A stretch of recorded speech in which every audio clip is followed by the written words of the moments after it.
Hello there. This is Rob Morris at the More Freedom Foundation, just doing a quick live broadcast on the topic of the Qatar crisis. This is something that's developing right now. I don't yet feel that it's risen to the need for a fully produced video, but I had one thought on this that I thought was worth sharing and worth sharing quickly.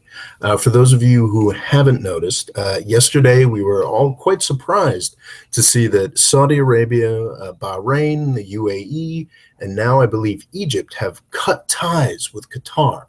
Qatar is another small Gulf country. They're all sort of down there around Saudi Arabia on the Persian Gulf there, I believe.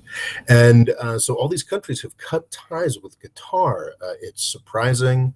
We're wondering what the U.S. response will be. It'll probably be just to support Saudi Arabia. The justification for this is that Qatar supports terrorism or is getting too close to Iran, with the emphasis on the second bit. I think the idea that Qatar supports terrorism isn't something that really distinguishes them from the rest of the Gulf countries. It may be that they're supporting the wrong kind of terrorism or taking a side in the Libyan civil war that Saudi Arabia doesn't like. It's hard for me to take seriously. Also, it's hard for me to take the prospect of war between Qatar and the other Gulf countries seriously at all. It just strikes me as tremendously unlikely. But who knows? I could be wrong. This could turn into a larger crisis. I'd be surprised. It's developing. But I wanted to do this live stream because there is something that strikes me as very likely that is not being discussed in the coverage that I've seen so far. This could all be a sham. This could be a put on. This could be kind of a made up event. Not that there won't be real consequences. I think things are getting a little odd in Qatar right now, but I think the real reason that this is happening might just be oil prices. I've covered on this channel before the ways that Saudi Arabia, other oil producing countries, and really the oil industry altogether, everywhere in the United States, everywhere, are trying desperately to support oil prices. Since 2014, the oil prices have plummeted. OPEC has been doing its best over the past, I think, 9 months or so to support these prices. They've gotten together, they've limited production.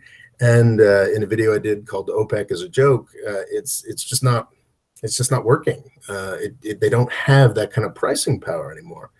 So in the oil industry, there are a couple things that can happen to jack prices up, or at least historically, that's what used to work.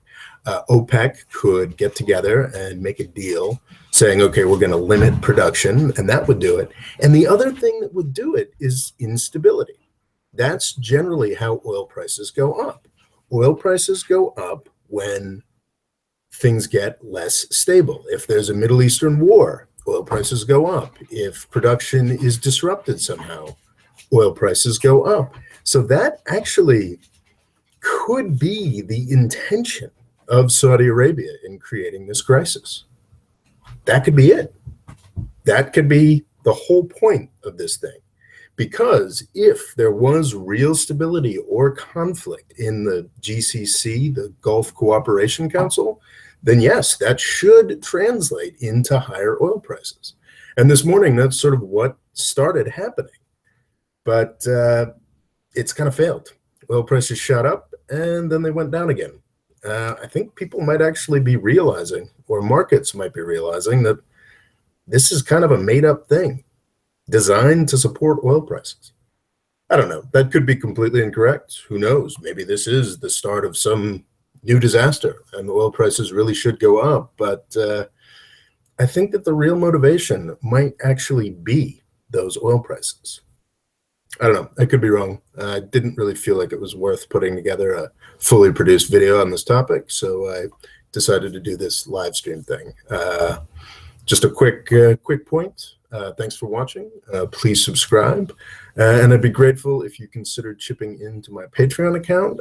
It's actually been a very good week here at the More Freedom Foundation. I think people are realizing that we're providing a perspective on the Gulf countries and on Islam, Islamophobia generally, that just isn't being covered anywhere else. And it'd be great if I could keep doing this. So I've been asking people to chip into my Patreon crowdfunding page. I'm trying to get to the point where I'm kind of at US minimum wage within the next month or so. Because if I don't hit that, I'm probably going to have to look at other opportunities. But anyway, thanks so much for watching, and apologies for the impromptu nature of this video. I just thought it was a thing worth getting out there, a thought worth getting out there, and doing so as quickly as possible. Thanks.